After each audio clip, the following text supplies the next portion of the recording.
Je vais vous inviter à lire dans le livre du Cantique des Cantiques. On va poursuivre la lecture entamée dimanche dernier. Et donc au Cantique des Cantiques, chapitre 2, verset 8, et on va lire jusqu'au chapitre 3, verset 5.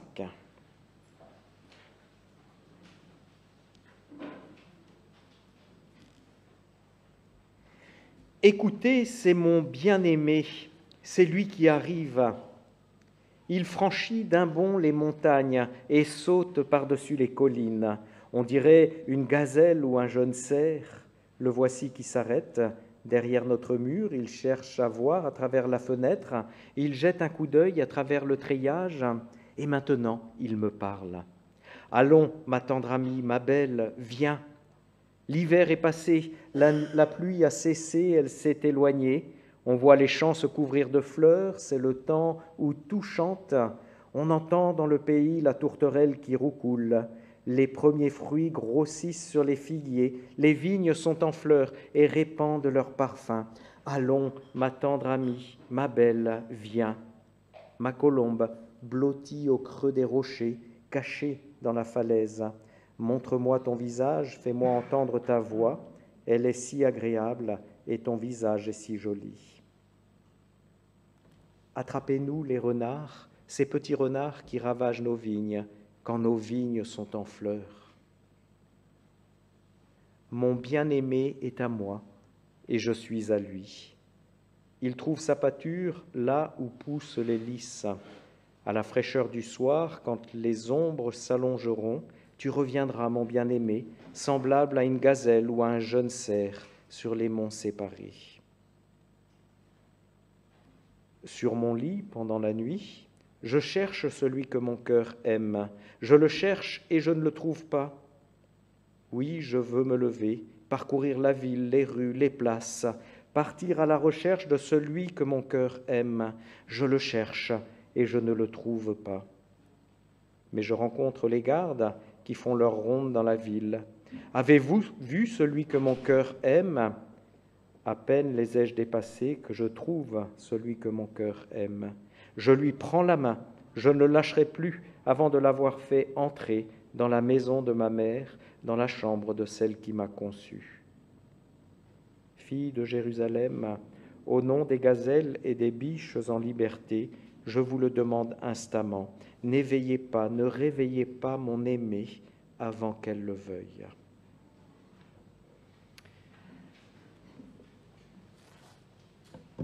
Alors, comment va la relation entre le bien-aimé et la bien-aimée? Comment a-t-elle évolué au cours de cette semaine peut-être? Permettez-moi de faire une petite parenthèse avant de prendre de leurs nouvelles. Le Cantique des Cantiques ne donne jamais le nom de bien-aimée à la jeune femme. Elle est appelée belle, compagne, amie, sœur, colombe, la Sulamite aussi, au chapitre 7, mais jamais le terme de bien-aimée pour la désigner. Cette appellation est réservée en fait au jeune homme. En hébreu, c'est le mot dod, c'est de là qu'est tiré le prénom David. Et depuis très longtemps, les commentateurs et les prédicateurs du cantique ont remarqué que ce mot bien-aimé revient 26 fois dans l'ensemble du livre. Or, il se trouve que 26, ça correspond à la valeur numérique du nom de Dieu. Vous savez, en hébreu, chaque lettre a une valeur numérique, et si on fait le total de la valeur numérique des lettres d'un nom, eh bien, pour le nom de Dieu, Yahvé, ça donne 26. Et il y a de bonnes raisons de penser que celui ou celle, parce que certains pensent que l'auteur du cantique, ça pourrait être une femme, celui ou celle qui a assemblé et harmonisé ces différents poèmes d'amour, il y a de bonnes raisons de penser qu'il a pu volontairement utiliser 26 fois ce mot, sans doute une manière d'indiquer que derrière la figure du bien-aimé, en filigrane, eh bien, nous pouvons voir la figure de Dieu lui-même. Et du coup, il devient pour nous tout à fait doublement intéressant de prendre des nouvelles de cette relation du bien-aimé et de la bien-aimée. Ces textes ne nous parlent pas seulement de la relation conjugale, mais aussi de notre relation avec Dieu, comme on a commencé à l'esquisser la semaine dernière.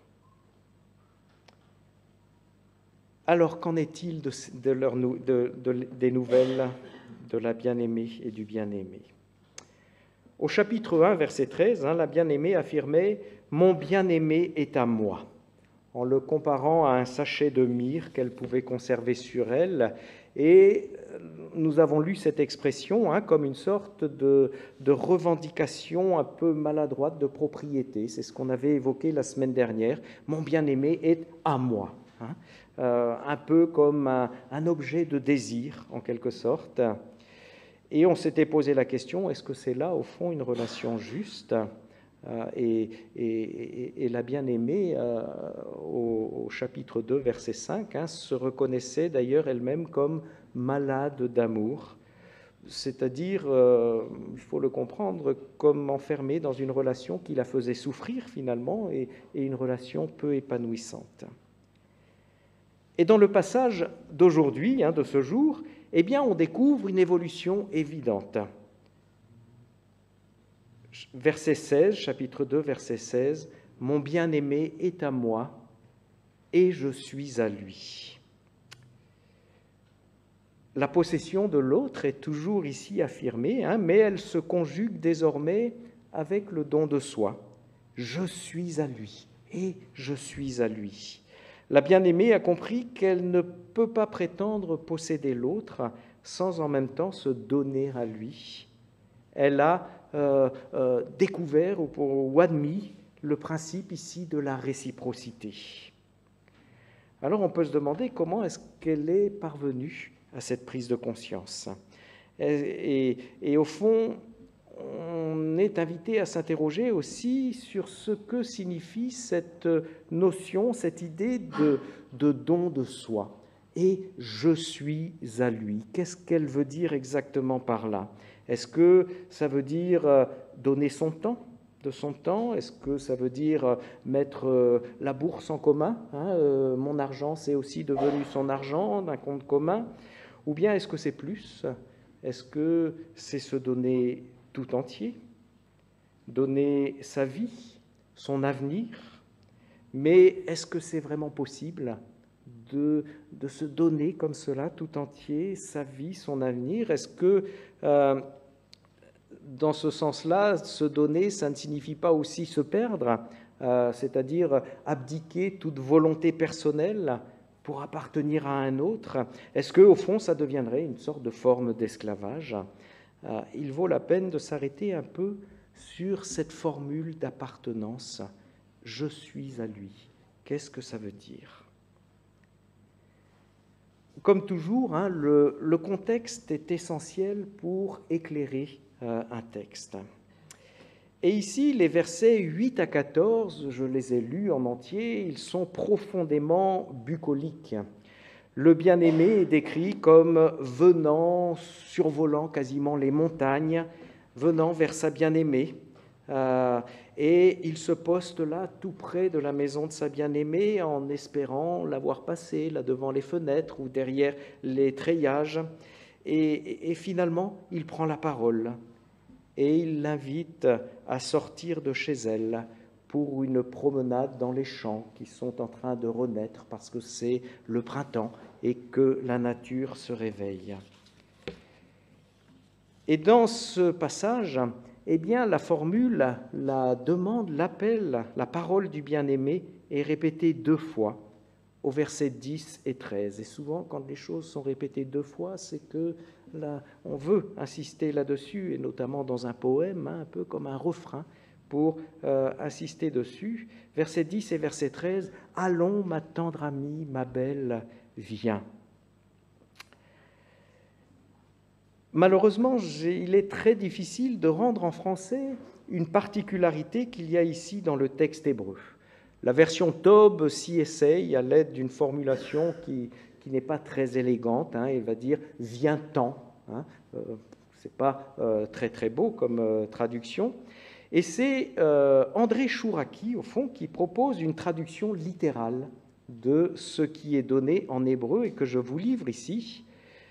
Il dit « Lève-toi vers toi-même, ma compagne, ma belle, et va vers toi-même ».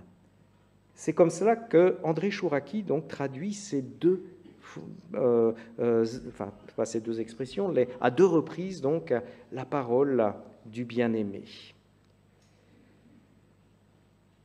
Alors en fait, pour ceux qui voudraient l'explication, on a dans ces deux versets une forme grammaticale qui est assez rare dans l'Ancien Testament, qu'on peut traduire littéralement « lève-toi pour toi », va pour toi, ou bien lève-toi à toi, va à toi.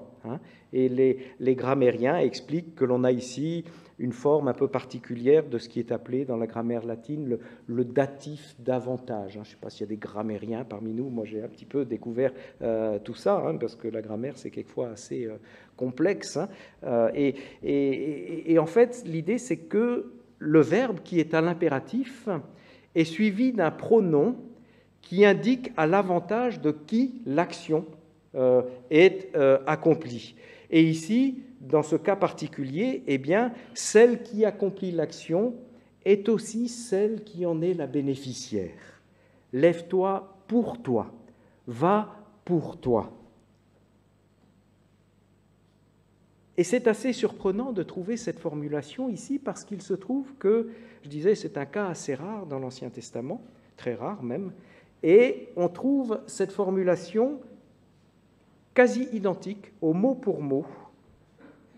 On la trouve dans un autre passage très important de l'Ancien Testament, dans le livre de la Genèse, au chapitre 12, au verset 1, dans une parole vraiment que l'on peut considérer comme fondatrice du peuple de Dieu.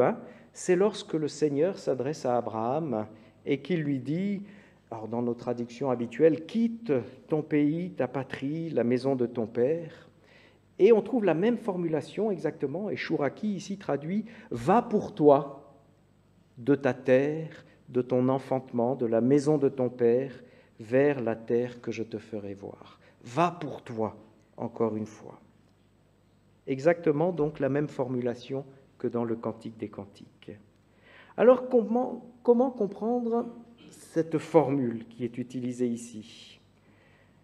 Alors, toujours André Chouraki, puisque c'est lui qui nous donne la traduction littérale, dit la chose suivante dans un commentaire qu'il a fait du Cantique des Cantiques. Peut-être il le dit de façon un petit peu exagérée d'ailleurs, mais pour essayer de mettre l'accent sur quelque chose. Il dit « Le bien-aimé ne dit pas à la bien-aimée de venir vers lui, mais de partir vers elle-même. » Pas de venir à lui, mais de partir vers elle-même.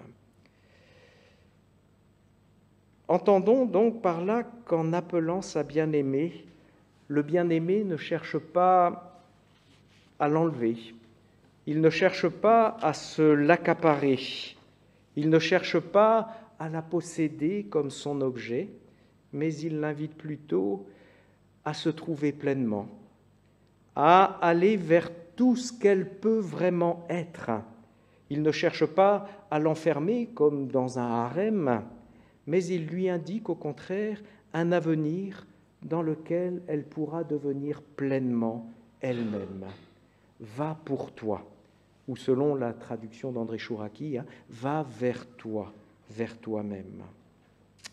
Le bien-aimé invite sa bien-aimée à entrer dans une démarche au fond identique à celle que Dieu proposait à Abraham, sortir de sa maison, se détacher de sa famille, pour aller vers elle-même sur le chemin de son accomplissement, de sa vocation, en quelque sorte, le chemin où elle pourra vraiment être elle-même.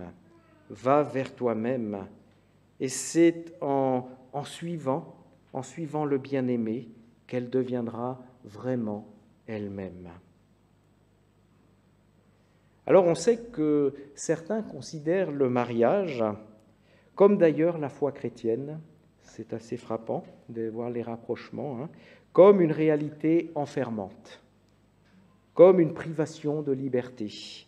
On entend quelquefois l'expression devant des gens qui vont se marier, il va se passer la corde au cou. C'est pas très élégant, c'est dit en général un petit peu en retrait des mariés eux-mêmes. Eh bien, on peut dire que notre texte prend le contre-pied de cette idée-là. Le bien-aimé, invite sa belle non pas à un enfermement, mais à une ouverture. Il la compare à une colombe blottie au creux du rocher, et il lui propose de sortir de ce creux du rocher pour découvrir la tourterelle qui roucoule, la nature qui renaît. Lève-toi vers toi-même, ma compagne, ma belle, et va vers toi-même. Oui, accomplis pleinement ta vie, lui dit-il, dans cette relation d'amour qui t'est offerte. Sans doute est-ce la prise de conscience de cette offre extraordinaire qui conduit la bien-aimée à dire et à découvrir « Mon bien-aimé est à moi et je suis à lui ». Elle est prête désormais à s'offrir pleinement à lui devant la perspective qui lui est ouverte. Mon bien-aimé est à moi et je suis à lui. Les commentateurs ici sont unanimes pour dire que cette formule de réciprocité, c'est comme un écho, vous savez, de cette formule de l'alliance, cette formule classique de l'alliance qu'on trouve à plusieurs reprises dans l'Ancien Testament, notamment chez les prophètes, Jérémie, Ézéchiel et d'autres, où il est dit, où Dieu dit « Vous serez mon peuple et je serai votre Dieu ». Et cette formule, c'est un écho de cette formule de l'alliance classique. Et encore un rappel, donc, finalement, que dans l'histoire des bien-aimés du Cantique, on peut lire en filigrane l'histoire de Dieu avec son peuple. Ce qui est dit ici de la relation conjugale vaut aussi pour l'appel à la foi. La vie chrétienne ne se veut aucunement une réalité enfermante, mais au contraire une ouverture vers une pleine réalisation de sa vie. Le Nouveau Testament nous apprend que c'est pour la liberté que le Christ nous a franchis, et il ne faudrait pas se remettre sous le joug de la loi. C'est une réalité d'ouverture, la foi chrétienne. C'est pour aller vers nous-mêmes qu'il nous appelle, le Seigneur, pour aller vers un soi, on pourrait dire, délivré des entraves du mal, de la mort, du péché, vers un soi pleinement vivant, goûtant déjà les prémices de la résurrection du Christ, vers un soi déjà ressuscité, assis avec le Christ dans les lieux célestes. Répondre à l'amour de Dieu et s'offrir à lui, c'est aller vers ce soi-même vers lequel nous serions incapables d'aller par nos propres moyens.